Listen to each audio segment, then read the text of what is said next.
Hai Smart Learners, kita belajar bersama lagi yuk. Saya belajar, kamu belajar, jadi kita sama-sama tahu.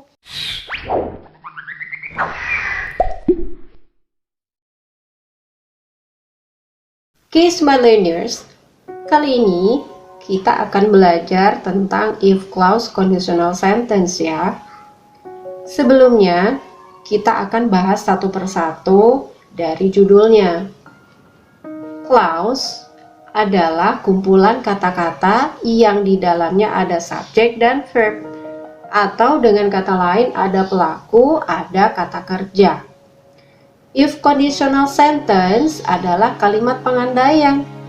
Apa sih pengandaian itu? Pengandaian itu adalah suatu hal akan terjadi jika syaratnya terpenuhi. Jadi, if clause conditional sentence adalah clause yang digunakan dalam kalimat pengandaian.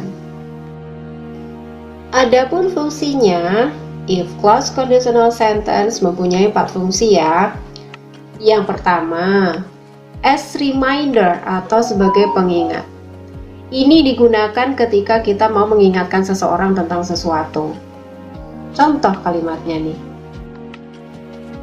If you break the glass, you must clean it. Jika kamu memecahkan gelas, kamu harus membersihkannya. If you borrow some money, you must return it tomorrow. Jika kamu pinjam uang, kamu harus mengembalikannya besok.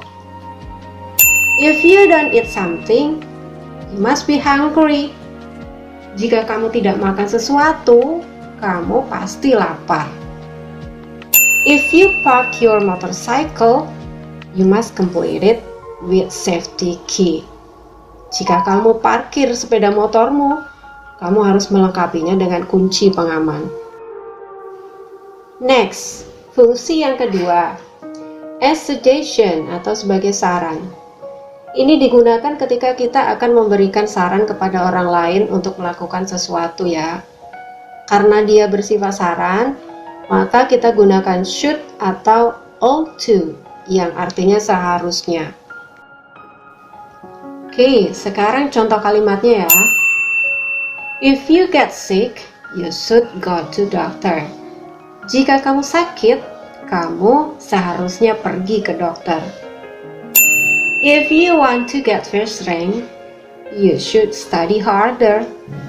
Jika kamu ingin dapat ranking 1, kamu seharusnya rajin belajar. If you are hungry, you should eat something. Jika kamu lapar, kamu seharusnya makan sesuatu. If mother doesn't cook something, you should buy food in the restaurant. Jika ibu tidak masak sesuatu, kamu seharusnya membeli makanan di restoran. Lanjut, sekarang fungsi yang ketiga ya, as imperatif atau perintah. Ini untuk meminta seseorang melakukan sesuatu atau memerintahkan sesuatu. Contohnya ya, if you love me, marry me.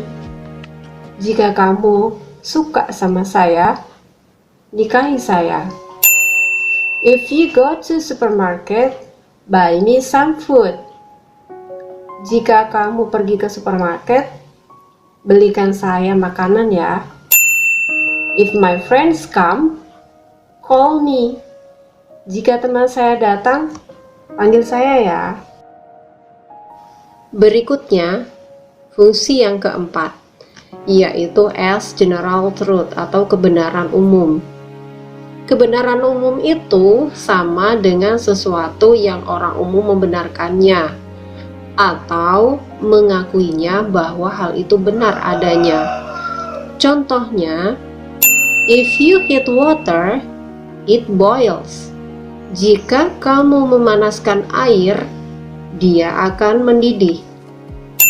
If night comes, the day is dark. Jika malam datang, hari menjadi gelap. If today is Sunday, tomorrow is Monday. Jika hari ini hari Minggu, maka besok hari Senin. Smart learners, supaya kamu lebih paham lagi, sekarang kita lihat cara membedakan penggunaan dari 4 fungsi itu dengan melihat rumus atau pattern masing-masing ya. Sebenarnya, rumus umumnya untuk 4 fungsi ini adalah if simple present atau verb 1, kemudian simple present atau verb 1. Nah, untuk membedakannya cukup mudah ya. Sekarang kita lihat. Yang pertama, as reminder atau pengingat. Rumusnya, if simple present, kemudian klausa yang menggunakan must atau have to yang artinya harus. Kemudian yang kedua, as suggestion atau saran.